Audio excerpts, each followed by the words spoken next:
Welcome back to Briggs on Books, our international talk show that helps you pick the next book you want to read. Check this one out, Echoes of Humanity. It's about communication, it's about being present, it's about being there. Not only do I have the book, though, I also have the author here, Julienne B Ryan. Now, she's not the author, she's a contributor to the book. And tell us about the book, Julienne.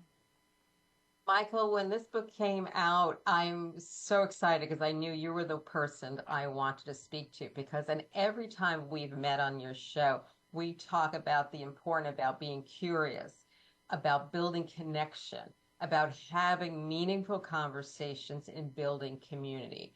And this book, Beyond Echoes of Humanity, ticks off all those boxes because it is a global endeavor with about 18 people across the globe under the stewardship of Kelly Markey, who's this incredible woman who's on a mission to really elevate people's stories and teach people how to embrace them and move forward in their lives.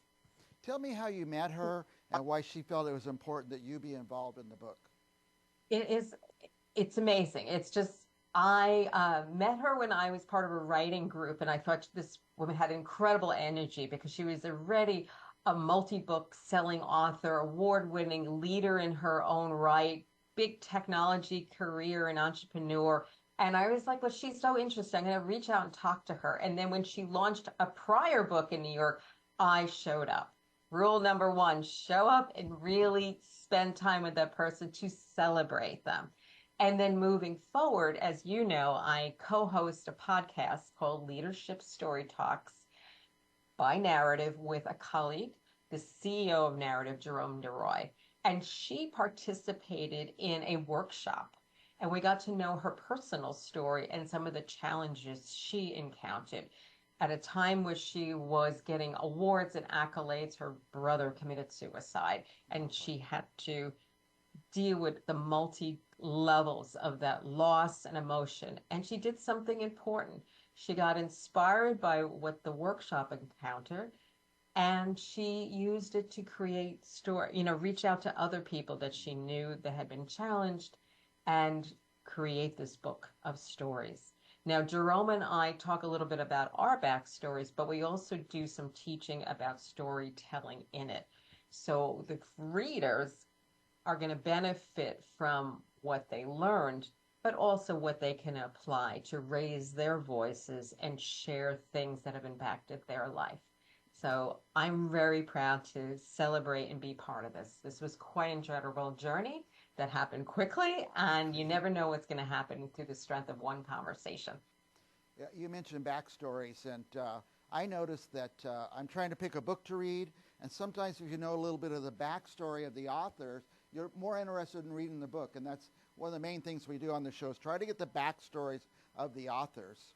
I want to just, before we get too far, I know you so many ways. You're a speaker, a humorist speaker sometimes, a facilitator. Yeah. You go places. You were just at, I think, an AI conference speaking about that. Tell us a little bit about that.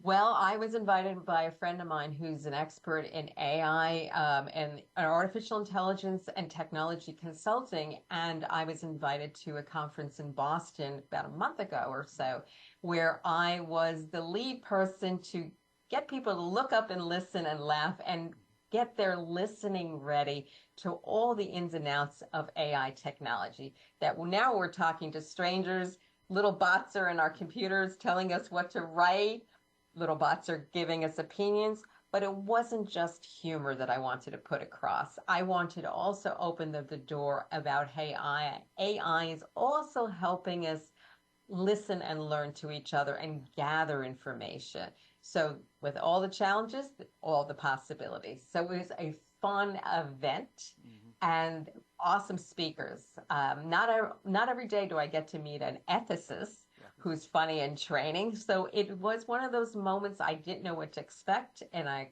really got exposed to a lot of new ways of thinking and learning. And I think that's the power of not just what you do, but in-person sessions. So I strongly encourage people to connect with me, and I can share some of the links to the people I met up there.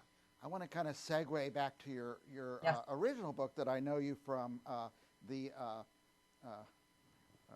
tell us the name of it, Queen's Learn As It, many times as we Learn It in met, this is Queen's the one thing you're Communication still Playbook. practicing. The Learned It in Queens Communications Playbook with the tagline, Winning Against Digital Distractions.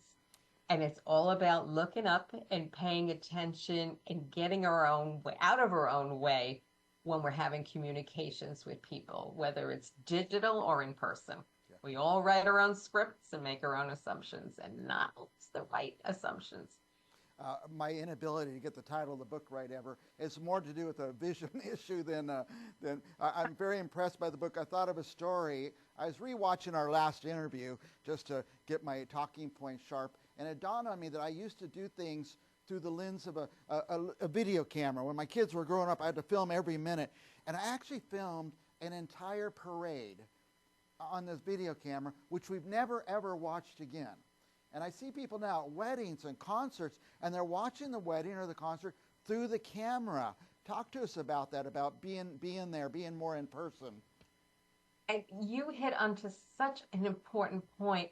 We have trained ourselves that we have to capture every moment that we're in, that we stopped being present.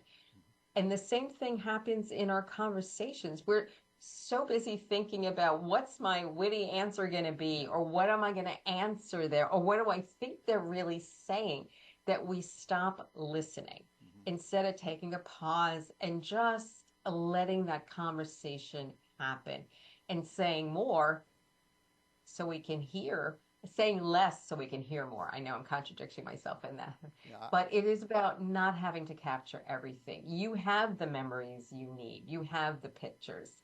We don't have to chronicle every single second of our life. So we can give ourselves some space to just enjoy being. And we're never going to go back and watch those videos anyway. So I know that. I'm guilty. I am going back to check vacation pictures, and I'm like, wow, I took a lot. Did I need 50 pictures of that one tree? No. I like what you said about delete it. Yeah. In the conversations, if you're in a meeting with somebody, I like what you said about saying less and listening a little more. Yeah. And by the way, where did you want me to say more about so we can just let it sit that way. But isn't it the case when you're with your family, we think we have their dialogue in our head? We're like the script director, basically. We've written the dialogue many times. We think we have all the answers, and it might not be the case. Yeah. Somebody has something fresh to say. And I think that's why, I know that's why I love the art of storytelling or story sharing, because it teaches us how to share information or about ourselves in a fresh way. Right. So it's not about being perfect thespians. You know, right now I've flubbed my own words a few times. It is about sharing authentically and speaking from the heart and speaking a truth. And the whole idea of the story sharing is, we may not always agree, but at least when I hear your story, I know or can understand a little bit of the context, and I could be more empathetic, and I could build some trust and start to build a stronger relationship instead of dismissing you or saying, I don't agree. And I think that's an important tool in our personal lives as well as in our work lives. Our viewers are probably wondering where you learned all that. Well, here it is. She learned it in Queens. Communication Playbook and Workbook, Winning Against Digital Distraction. So I was just distracted there. But what a great book. And where can people, by the way, I have on the screen your web address. Is that where people could find and order this book?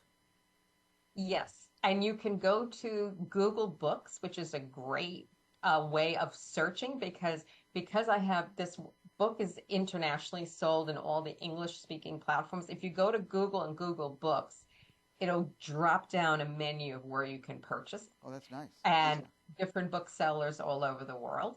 And yes, Amazon, always Amazon. You can't get away from Amazon. And then the big houses are that are in America, North America, the Targets and the Barnes and Nobles, etc.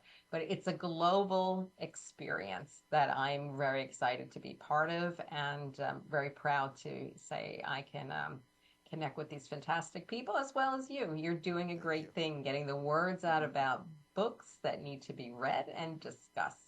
Let me get to a couple more quick things. We're running out of time, but how do they Hmm. find your podcast? Can they go to your website to find the podcast? Yes. In my videos and media, the podcast there, and then if you happen to be a person that visits LinkedIn a lot, it comes out every week. The podcasts go there, or you can go to YouTube and you can watch my expression with my I love that. colleague Jerome DeRoy as we're chatting with people and debating with people from all over the world, thought leaders, people who are making a great difference in their work and their communities, and it's truly inspiration. I feel very selfish every time I get on these podcasts because I learn so much, and just exercise my nosiness and curiosity and love of storytelling. I'm going to go find you on YouTube and watch it because I love to study great communicators, people who really know how to communicate, and that's you. I want to close by going back to the original book, Echoes of Humanity. Are you going to have an event in New York or a release? What's happening with Yes, we are doing a major. Well, Kelly is coming from Australia because I neglect to say she's based in Australia. And she's coming with a group of writers to meet other writers in New York City next week. And that is also on my LinkedIn profile and on my website. So we're going to get that out there. So at the Millennium Hotel UN, it's part of a conference. So make sure you register. There's going to be amazing panelists, and we're going to have some very good discussions about building community and managing change and really championing each other's human spirit. and Echoes of Humanity is available right now. It is indeed. And Okay. thank you for asking that. That's important. Julienne B. Ryan, I always end with, anything else you want to say? Anything we skipped or left out?